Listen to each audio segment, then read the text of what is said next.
Shalom, selamat pagi sahabat Petra yang terkasih dalam Kristus.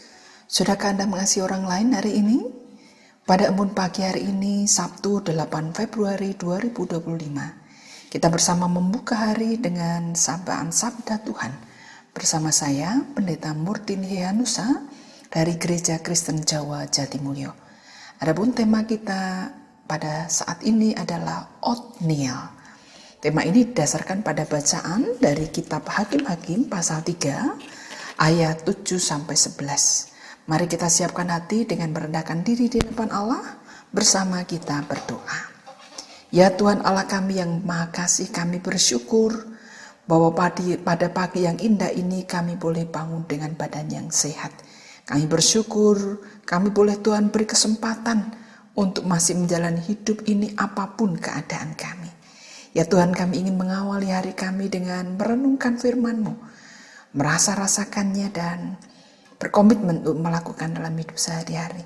Oleh karena itu ya Tuhan, berfirmanlah kepada kami siap mendengarkannya. Kiranya Roh Kudus-Mu menguasai kami semua, sehingga biarlah hanya firman-Mu yang berkuasa di hati kami. Dalam nama Tuhan Yesus Kristus kami berdoa. Amin. Sahabat Petra yang terkasih, mari kita membaca dan memperhatikan kitab Hakim-Hakim pasal 3 ayat 7-11. Hakim-Hakim pasal 3 ayat 7-11 yang demikian bunyinya. Orang Israel melakukan apa yang jahat di mata Tuhan.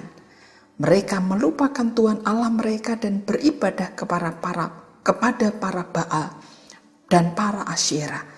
Lalu murka Tuhan menyala-nyala terhadap orang Israel sehingga ia menyerahkan mereka ke dalam tangan Kushan Rishathaim, Raja Aram Mesopotamia. Selama 8 tahun orang Israel takut kepada Kushan Rishathaim. Lalu orang Israel berseru-seru kepada Tuhan. Dan Tuhan membangkitkan seorang penyelamat bagi orang Israel yang membebaskan mereka. Othniel bin Kenas, adik Kaleb. Roh Tuhan menghinggapi dia dan ia menjadi hakim atas orang Israel. Ia maju berperang. Lalu Tuhan menyerahkan Kushan Rishathaim, Raja Aram, ke dalam tangannya, sehingga ia mengalahkan Kushan Rishathaim. Lalu negeri itu tentram selama 40 tahun. Kemudian Othniel bin Kenas meninggal. Saudara-saudara, demikian pembacaan firman Tuhan. Yang berbahagia setiap orang yang mendengarkan firman Tuhan dan yang memeliharanya. Saudara-saudara yang dikasihi Tuhan, hidup itu penuh warna-warni, penuh dinamika, gaduh-gaduh rasanya gitu ya. Ada banyak hal yang terjadi dalam hidup kita, dan kadang-kadang hal yang terjadi dalam hidup kita itu tidak mudah dialami, tidak mudah dihadapi, tidak mudah untuk ditangani dan sebagainya. Nah saudara, itu juga yang dialami oleh bangsa Israel pada saat itu setelah mereka keluar dari tanah Mesir, mereka sampai di tanah Kanaan, dan mereka hidup tinggal di antara orang Kanaan, orang Het, orang Amori, orang Feris, orang Hewi, dan orang Yebus. Tapi saudara-saudara, ketika mereka tinggal di antara bangsa-bangsa yang asing bagi mereka, meskipun mereka sudah sampai di tanah perjanjian, tetapi mereka tergoda untuk melakukan dosa, yaitu mereka mengawinkan anak-anak mereka dengan anak-anak orang Kanaan, anak-anak orang Het, Amori, Feris, Hewi, dan orang Yebus. Dan tidak hanya itu saja, mereka beribadah kepada ilah-ilah lain. Itu ada di ayatnya yang ke-6. Nah itulah yang mendukakan hati Tuhan. Maka ayat 7 di sana dikatakan orang Israel melakukan apa yang jahat di mata Tuhan. Mereka melupakan Tuhan Allah mereka dan beribadah kepada para Baal dan para Asyera. Lalu murka Tuhan menyala-nyala terhadap orang Israel, sehingga ia menyerahkan mereka ke dalam tangan Kushan Rishathaim, Raja Aram Mesopotamia.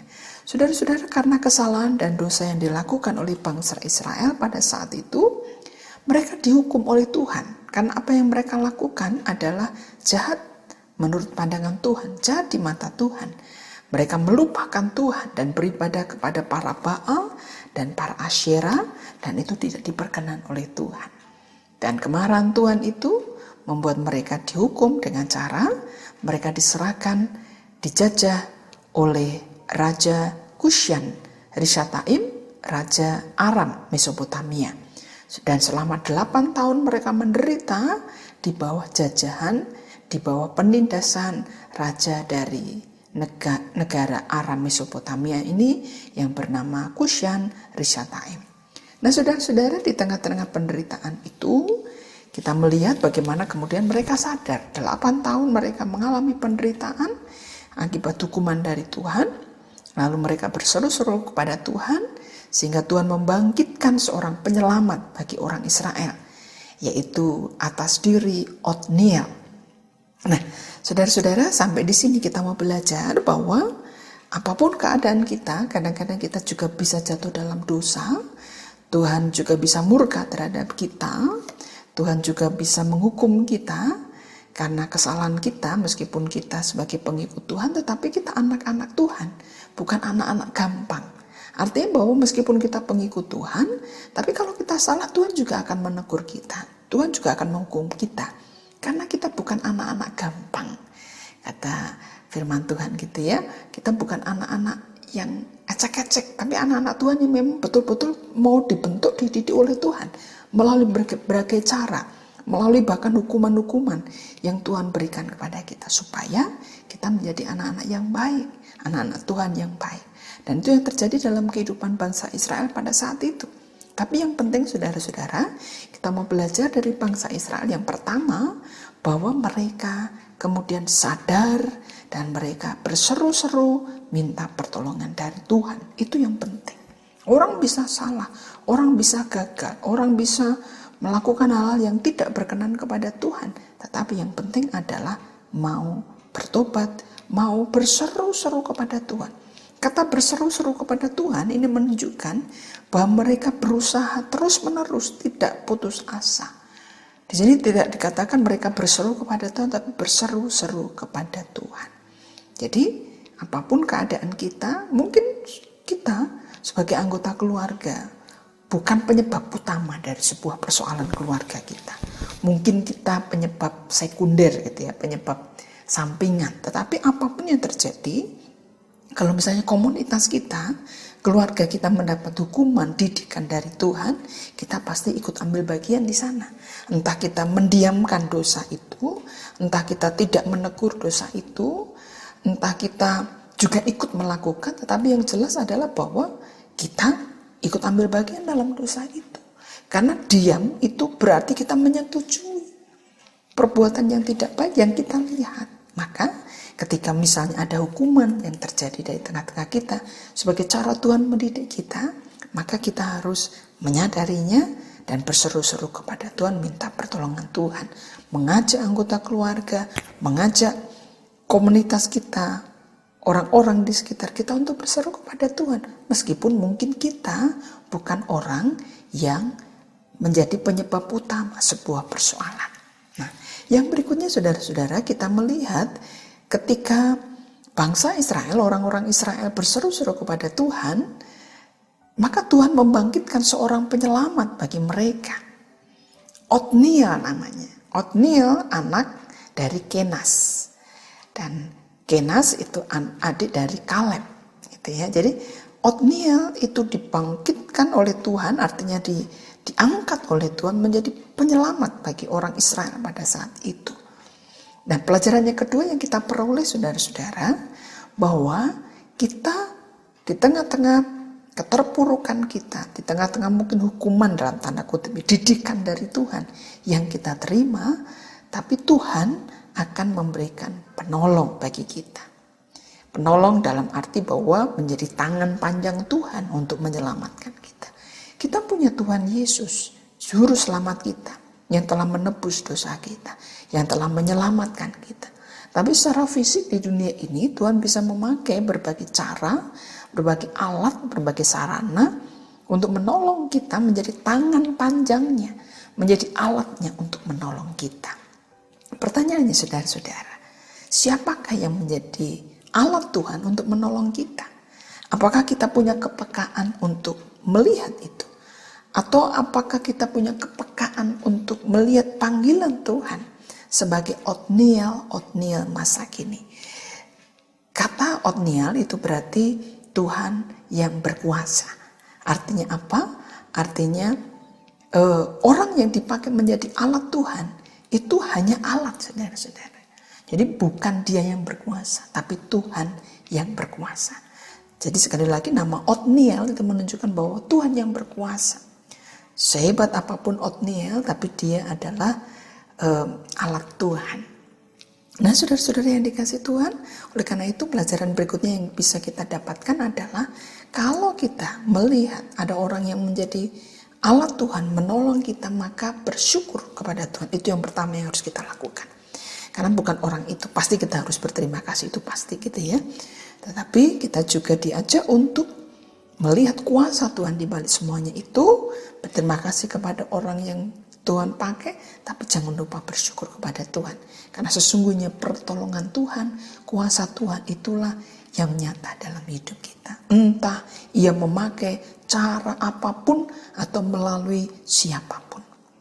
Nah, saudara-saudara yang dikasih Tuhan, sahabat Petra yang terkasih, dari bacaan kita tadi di sana dikatakan ayat yang ke-10, Roh Tuhan menghinggapi dia, menghinggapi Otniel, dan ia menjadi hakim atas orang Israel. Ia maju berperang, lalu Tuhan menyerahkan Kushan Rishathaim, Raja Aram, ke dalam tangannya dan mengalahkannya. Nah, saudara-saudara, di sini dikatakan bahwa Otniel dihinggapi oleh Roh Tuhan, dan ia menjadi hakim atas orang Israel. Jadi seperti tadi saya sampaikan di depan, bahwa bukan kuasa Otniel sebagai manusia, tapi kuasa Tuhan, power dari Tuhan yang menguasai Otniel sehingga bangsa Israel atau orang-orang Israel berkemenangan bisa melawan Raja Aram yang bernama Kushan Rishathaim. Dan itu menjadikan mereka menang sehingga mereka bebas dari penjajahan, dari perlakuan buruk sang raja ini atau bangsa Aram Mesopotamia. Nah, saudara, di sini dikatakan bahwa Otniel itu menjadi hakim. Apa artinya hakim? Jangan dipikirkan hakim itu seperti hakim-hakim pada zaman sekarang. Yang dimaksud hakim di sini adalah orang yang dipilih oleh Tuhan pada saat itu setelah kepemimpinan Yosua, gitu ya. Setelah Yosua wafat, maka Tuhan mengirim orang untuk memimpin bangsa Israel berperang melawan bangsa-bangsa pada saat itu. Saudara, yang namanya berperang pada saat itu sesuatu yang biasa. Jadi bangsa satu melawan bangsa yang lain, karena yang ada itu hukum rimba, siapa menang dia yang berkuasa, gitu ya. Dan kita melihat bagaimana Tuhan memimpin orang-orang Israel dengan mengirimkan hakim-hakim ini. Salah satu dan hakim yang pertama yang dikirim oleh Tuhan adalah Otniel. Nah, saudara-saudara, jadi Otniel itu pemimpin perang dan dia membawa bangsa Israel menuju pada kemenangan. Dan firman Tuhan katakan tadi dalam kitab Hakim-Hakim pasal 3 ayatnya yang ke-11, lalu negeri itu tentram selama 40 tahun. Kemudian Otniel bin Kenas meninggal. Jadi 40 tahun lamanya orang-orang Israel di tanah Kanaan, di tanah perjanjian itu dipimpin oleh Otniel. Dan di bawah kepemimpinan Otniel, orang-orang Israel hidup dalam tentram dan damai. Dan mereka bisa menjadi orang-orang yang sangat berbahagia karena tentram dan damai. Itu karena apa, saudara-saudara? Karena Tuhan mengirimkan penolong yang terbaik bagi orang-orang Israel pada saat itu. Nah, saudara-saudara yang dikasih Tuhan, kita bisa melihat bagaimana Otniel yang tidak hanya menjadi panglima perang bagi orang-orang Israel pada saat itu yang harus berperang melawan bangsa-bangsa di sekitarnya, tetapi dia juga memimpin bangsa Israel menjadi hakim, di mana setiap persoalan seperti pada zaman Musa dan Yosua, setiap ada persoalan yang dialami oleh orang-orang Israel pada saat itu, maka seorang hakim itu juga mengambil keputusan-keputusan yang kemudian diikuti oleh orang-orang Israel. Jadi hakim dalam hal ini hakim yang pertama yang dimiliki oleh orang-orang Israel adalah Otniel. Hakim itu tidak hanya memimpin perang, panglima perang, tetapi dia juga mengambil keputusan-keputusan seperti hanya Musa dan Yosua ketika ada persoalan-persoalan yang dihadapi. Maka di sana tadi ayat 11 di sana dikatakan, lalu negeri itu tentram selama 40 tahun. Kemudian Otniel meninggal. Jadi karena kepemimpinan yang baik, kepemimpinan yang luar biasa dari Otniel, maka 40 tahun lamanya selama Otniel diutus sampai dia meninggal, orang-orang Israel hidup dalam tentram. Bahkan negeri itu yang dimana ada orang Kanaan, orang Het, orang Amori, orang Feris, orang Hewi, dan orang Yebus, negeri itu tentram, padahal mereka berbeda-beda. Nah, pelajaran selanjutnya yang kita dapatkan adalah, saudara-saudara, bahwa ketika kita, siapapun kita, ketika kita dipercaya oleh Tuhan memimpin di dalam keluarga, dalam pekerjaan, dimanapun kita berada, mungkin saudara-saudara punya jabatan ya nggak tinggi-tinggi amat, atau ada saudara yang punya jabatan tinggi, saudara punya tanggung jawab yang besar, saudara punya tugas yang besar. Dan itu bisa kita lakukan, kita belajar dari Otniel, bahwa itu kita bisa lakukan ketika kita betul-betul menyerahkan diri kepada kuasa Tuhan. Otniel adalah mempunyai arti Tuhan berkuasa. Pertanyaannya bagi kita, apakah dalam diri saudara dan saya Tuhan berkuasa dalam hidup kita, sehingga kita menjadi pemimpin dalam tanda kutip yang baik bagi keluarga kita, bagi anak cucu kita, pemimpin yang mendamaikan anak cucu kita, pemimpin yang mendamaikan atau orang tua senior yang mendamaikan orang-orang di sekelilingnya, atau mungkin malah kita menjadi orang yang membuat kerusuhan. Nah, itu pertanyaan bagi kita. Tapi mari saat ini kita diajak, ketika kita membaca kisah tentang Otniel ini, kita diajak untuk menjadi orang-orang di mana Tuhan berkuasa dalam diri kita, dalam hati kita, sehingga kita menjadi berkat bagi orang lain, bagi oma, opa, kakek, nenek, menjadi berkat bagi anak-anak, cucu-cucu, yang merukunkan anak-anak, cucu-cucu, meskipun berbeda-beda, meskipun mungkin di sini dikatakan, kalau di dalam ayat tadi dikatakan orang Kanaan, orang Hewi, orang Het dan sebagainya hidup bersama. Tapi ketika Otniel memimpin di mana roh Tuhan menghinggapi dia menjadi hakim yang baik, yang menyatukan. Kalau ada persoalan diselesaikan dengan baik-baik. Mari saudara-saudara, kita menjadi Otniel masa kini. Mungkin dalam kehidupan keluarga saudara ada persoalan, mungkin, semoga tidak ya. Tapi kalau misalnya ada persoalan, pertanyaannya, maukah kita menjadi Otniel masa kini yang diutus oleh Tuhan untuk menjadi berkat bagi keluarga kita, yang diutus oleh Tuhan untuk menjadi sarana Allah Tuhan, menjadi berkat bagi komunitas kita. Nah, yang bisa kita lakukan, saudara-saudara, adalah kita menyerahkan diri pada pimpinan Tuhan, kita menyerahkan diri untuk dipakai menjadi Allah Tuhan. Memang tidak mudah, tapi bisa. Siapapun kita, usianya berapapun, tua, muda, bahkan mungkin anak-anak, bisa dipakai Tuhan untuk menjadi alatnya.